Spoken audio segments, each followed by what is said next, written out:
Hi, my name is Michael Bigham. I am an Aspie. I have Asperger's syndrome, and I am making this video because I don't necessarily have anybody that I know that's an Aspie, um, that has Asperger's syndrome.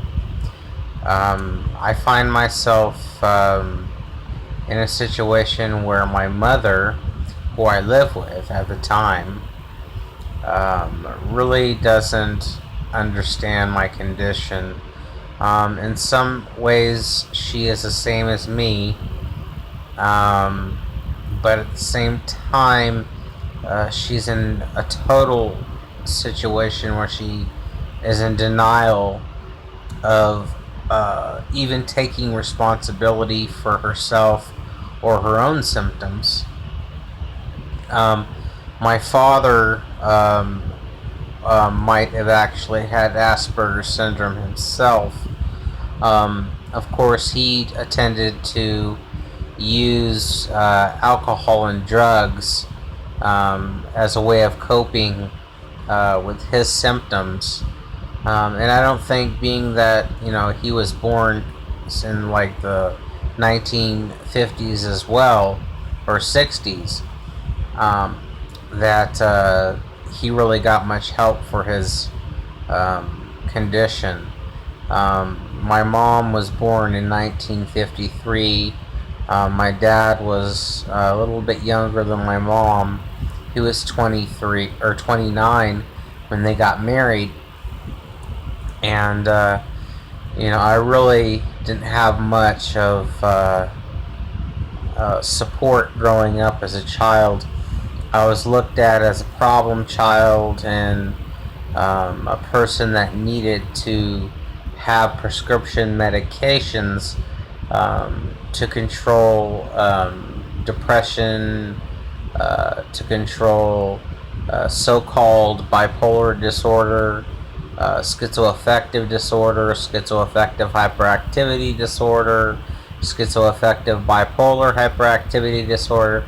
I've been named everything you can think of in the book, and none of it, from the evidence I have studied online about Asperger's syndrome, is true.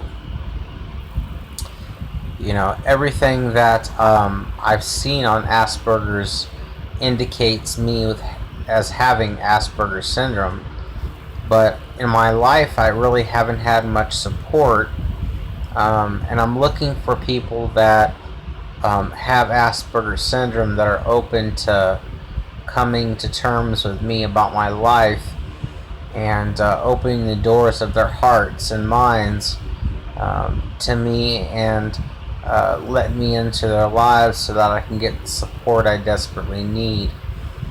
I'm in a position right now where I don't have to do much with my life. I mean, I feel helpless. I feel at a point where people have misunderstood me my whole life.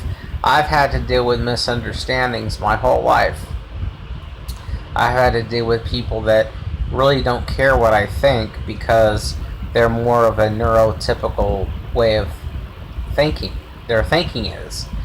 And for a person to have Asperger's syndrome and to be surrounded by neurotypical people their whole lives, especially ones that think that, well, we'll just drug this person to make this person better, and more receptible to our demands. We'll throw him in a place called a quiet room and shut him up, and maybe he'll calm down and then we can let him out. Quiet room is called a QR. It's a place that mental health puts young kids and adults when they're not listening to the adults and not doing as they ask. It's also a place where if a child is disruptive and choosing not to listen and cussing and cursing and not observing the authority of the adult, and listening to the conditioning that the adult is trying to give the child in a way to teach them in a neurotypical way how to manage their behavior, then that person throws that child and picks that child up by their pants and throws them in a quiet room. This happened to me when I was a child growing up by a very big man that we called Papa Larry.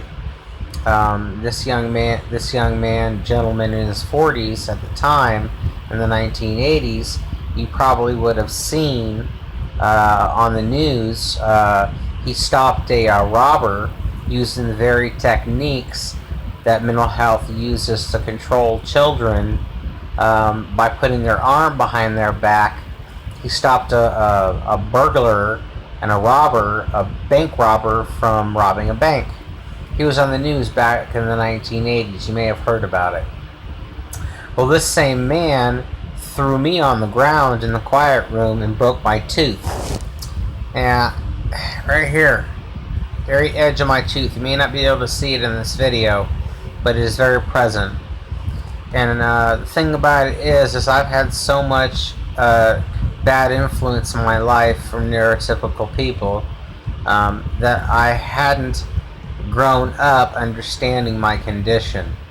So what I'm asking is all the Aspies out there, those who have Asperger's syndrome, if they can come to terms with me and understand that I'm asking for support, I need someone out there to listen to my video and comment.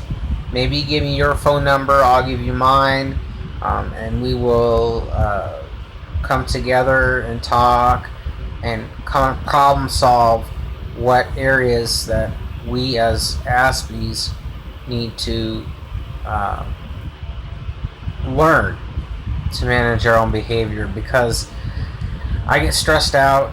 I have a hard time dealing with my mom. She makes me overly stressed. I mean, I spend most of my time in this room every day, and I only come out to have a cigarette, which helps me with stress, and I only come out to eat, maybe sit down with my mom maybe every once in a while and watch a family movie on family HBO, but that's about it.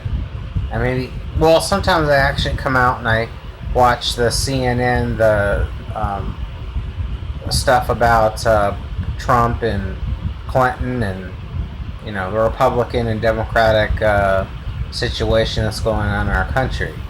But I really don't socialize with anybody. I find it very I find myself in a sense of tranquility when I'm by myself. I don't socialize. I know it's best that I try to get out and socialize. I just don't. I don't find it rewarding for me as far as dealing with stress and anxiety.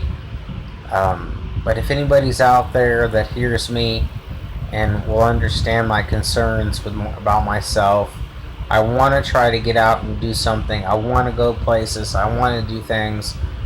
But the lack of people understanding me in a way that I understand in an Aspie's mind,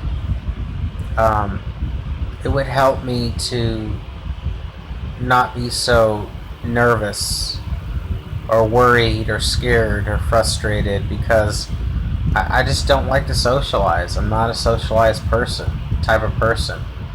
I don't know. I'm worried and concerned that people will not accept me for who I am because of the way I think. I think with an Asperger's mind, and there's a lot of things that I don't know about what other people experience and have experienced in their lives. But for me, I may be the only case on the face of the planet that has ever had mental health misdiagnosed on a consistent basis for practically their whole lives. I have an appointment with uh, a neuropsychologist on the 11th of August. I'm in a position where I know I have Aspergers because of studying it online and seeing all the traits, most of the traits that I've studied, as far as listening to neuropsychologists online on YouTube and studying it in other Aspies on YouTube. I found these traits to be very relevant and adequate and significant in every aspect of my life. And I guess what I'm asking is for the support of all the Aspies that can come and want to be friends with me, because it's hard for me to make friends. It's hard for me to make friends in any other area, as far as people that have neurotypical minds. I can't do it because they can't rationalize or understand in the way that I do. So my phone number is 720-589-6856. If you guys are out there, please give me a call, or you can email me at livingwater262@gmail.com. Bye.